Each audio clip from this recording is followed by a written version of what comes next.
유럽을 대표하는 자동차 회사가 지금 유럽연합이 유럽 산업을 지키겠다고 만든 정책이랑 정면으로 부딪히고 있습니다. 정말 아이러니한 상황이죠. 자, 이 흥미진진한 대결 한번 자세히 들여다보겠습니다. 와, 시작부터 말이 굉장히 세죠? 우리 사업에 심각한 위협이다. 폭스바겐 그룹의 자회사 SEAT가 한 말인데요. 이 한마디만 들어봐도 이게 지금 장난이 아니구나, 판이 엄청 크구나 하는 게 느껴지실 겁니다. 그냥 단순한 무역 분쟁 그 이상이라는 거죠. 그럼 그 심각한 위협이라는 게 대체 뭐냐? 바로 이 숫자 때문입니다. 20.7%. 이게 뭐냐면요. 유럽연합이 폭스바겐이 중국에서 만든 전기차에 물리기로 한 관세율이에요. 반보조금 관세라고 하는데, 아니 차값의 20%, 거의 5분의 1을 세금으로 더 내라는 거니까 이건 정말 엄청난 거죠. 자, 그럼 이 복잡한 이야기의 등장인물들을 한번 살펴볼까요? 먼저 주인공, 폭스바겐 그룹이 있고요. 특히 그 자회사인 시읒 세오프라. 그리고 이 사건의 중심에 있는 차가 바로 순수 전기 SUV 쿠프라 타바스칸입니다. 이 차가 어디서 만들어지느냐? 바로 문제의 장소, 폭스바겐의 중국 안우이 합작 공장이고요. 마지막으로 이 모든 일의 키를 쥐고 있는 심판, 유럽연합집행위원회가 있습니다. 자, 첫 번째 챕터입니다. 아니, 유럽의 대표 선수가 어떻게 유럽이 만든 규칙 때문에 힘들어하는 이런 상황이 벌어졌을까요?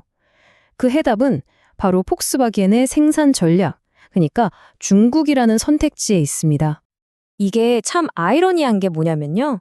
원래 이 관세라는 게 막 쏟아져 들어오는 값싼 중국산 전기차로부터 유럽 자동차 회사들을 보호하려고 만든 방패거든요. 그런데 그 방패가 어떻게 된 일인지 유럽의 최고 선수인 폭스바겐의 심장을 찌르는 칼이 되어버린 거예요.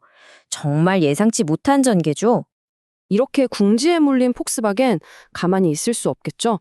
그래서 이 상황을 타개하기 위해서 유럽연합에 아주 독특하면서도 대담한 제안을 하나 던집니다. 폭스바겐이 꺼내든 카드가 바로 이겁니다. 약정 제안. 말이 좀 어렵죠? 쉽게 말하면 이런 거예요. 저기요, 저희한테 무조건 관세부터 때리지 마시고요. 대신 저희가 알아서 문제를 해결하겠다고 약속할 테니 한번 들어보세요. 이렇게 공식적으로 제안하는 거죠. 이게 뭐가 다른지 한번 보세요. 원래 시스템은 아주 간단해요. 그냥 중국에서 들어오는 차 한 대당 무조건 20.7% 세금을 붙이는 거죠.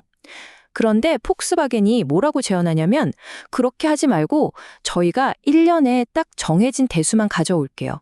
그리고 그 차들 절대로 싸게 안 팔고 최소 이 가격은 받겠다고 보장하겠습니다. 라고 하는 거예요. 훨씬 더 복잡한 방식이죠. 이게 좀 헷갈리시면 이렇게 한번 생각해 보세요. 친구들이랑 클럽에 갔는데 입장료가 엄청 비싼 거예요. 그래서 사장님한테 가서 딜을 하는 거죠. 사장님, 저희 입장료는 좀 빼주시고요. 대신 제가 친구 딱 10명만 데려올 건데 이 친구들이 오늘 밤 여기서 한 사람당 무조건 10만 원 이상씩 쓰게 할게요. 제가 보장합니다. 어떠세요? 이해가 좀 되시죠? 바로 이런 식의 제안인 겁니다. 그럼 이제 입장을 바꿔서 유럽연합 쪽에서 한번 볼까요? 폭스바겐이 이런 제안을 딱 던지니까 EU 입장에선 정말 골치 아픈 숙제를 받은 셈이 된 거죠. 그러니까 유럽연합이 지금 내려야 할 결정의 핵심은 이거예요. 우리 유럽의 중요한 기업이니까 폭스바겐한테는 특별히 예외를 인정해줘야 하나? 아니면 아니다. 원칙은 원칙이다. 모두에게 공평한 규칙을 적용해야 한다. 이 사이에서 고민에 빠진 거죠. 지금 보시는 게 바로 EU의 복잡한 속마음입니다. 제안을 받아주자니 폭스바겐은 좋겠지만 다른 중국 회사들이 쟤네는 되는데 왜 우리는 안 돼? 하면서 다 들고 일어날 거 아니에요. 선례를 남기는 게 무서운 거죠.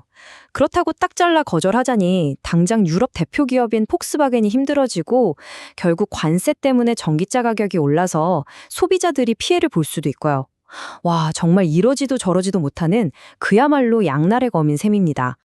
그리고 이 결정이 중요한 이유가 이게 단순히 폭스바겐 한 회사의 문제로 끝나지 않기 때문이에요. EU가 어떤 선택을 하느냐에 따라서 유럽 자동차 시장 전체가 아주 크게 출렁일 수 있습니다. 지금 보시는 것처럼 이 결정 하나에 정말 많은 이해관계자들이 얽혀 있어요. 당연히 폭탄의 중심에 있는 폭스바겐, SET가 가장 큰 영향을 받겠죠. 그리고 그 옆에서 지켜보는 르노나 스텔란티스 같은 유럽의 다른 경쟁사들도 있고요. 또 다른 중국 브랜드, 예를 들면 BYD 같은 회사들도 촉각을 곤두세우고 있겠죠. 그리고 마지막으로 가장 중요한 바로 차를 사는 유럽의 소비자들이 있습니다. 이 모두에게 영향을 미치는 결정이라는 거죠. 폭스바겐 입장에서는 정말 사활이 걸린 문제죠. 만약에 제안이 통과되면 한숨 돌리는 겁니다. 타바스칸의 가격 경쟁력을 지킬 수 있게 되고 중국에서 생산하는 전략이 옳았다는 걸 증명하게 되는 셈이죠. 하지만 만약 거절당한다? 그러면 20.7%라는 엄청난 관세를 그대로 맞아야 하는 겁니다. 판매에 엄청난 타격이 있겠죠. 그럼 경쟁사들, 르노나 스텔란티스는 어떨까요? 아마 팔짱 끼고 아주 유심히 지켜보고 있을 겁니다. 만약에 폭스바겐의 제안이 덜컥 받아들여지면 속으로 아니 왜 쟤네만 특별 대우해주는 거야 하면서 불만이 터져 나오겠죠. 그러면서 자기들도 비슷한 딜을 해보려고 줄을 설지도 모르는 일이고요. 반대로 거절되면 그래 역시 원칙은 살아있군 하면서 안도하겠죠. BYD 같은 다른 중국 회사들한테도 이게 엄청난 분수령이 될 수 있어요. 만약 폭스바겐 케이스가 성공한다? 그러면 아하, EU 관세를 피하는 방법이 저런 게 있구나 하는 강력한 선례가 생기는 거예요. 다들 따라하려고 하겠죠. 근데 만약 거절된다면 유럽 시장에서 제대로 장사하려면 꼼수 부리지 말고 그냥 유럽에 공장을 짓는 수밖에 없구나 하고 깨닫게 되는 계기가 될 겁니다. 자, 이렇게 막 복잡한 이야기를 쭉 했는데요. 결국 제일 중요한 건 이거 아니겠어요? 그래서 전기차 가격은 어떻게 되는 건데 우리 지갑에 미칠 영향 말이죠. 이게 어떻게 진행됐냐면요. 최근에 EU가 폭스바겐한테 20.7% 관세를 물리겠다는 잠정 결론을 내렸어요. 바로 이 타이밍에 폭스바겐이 잠깐만요 하면서 제안을 던진 거고 지금 EU가 이걸 검토하고 있는 겁니다. 그리고 결론은 정말 몇 달 안에 나올 예정이에요. 그야말로 숨가쁘게 돌아가고 있는 거죠.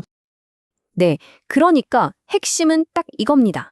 지금까지 우리가 얘기했던 이 모든 복잡한 무역 정책, 기업들의 숫싸움이 결국에는 쿠프라 타바스칸 같은 전기차의 가격표에 숫자로 찍히게 된다는 거예요. 이후의 결정 하나에 이 차 가격이 확 오를 수도 혹은 그대로일 수도 있다는 거죠. 자, 그래서 마지막으로 이 질문을 한번 던져보고 싶습니다. 여러분 생각은 어떠세요? 이번 딜이 폭스바겐도 살리고 소비자들도 더 싼 값에 전기차를 살 수 있게 하는 그런 현명한 묘수가 될까요? 아니면 공정한 경쟁이라는 대원칙을 흔들고 모두를 위한 게임의 룰 자체를 망가뜨리는 나쁜 선례가 될까요? 그 선택의 시간이 이제 정말 얼마 남지 않았습니다.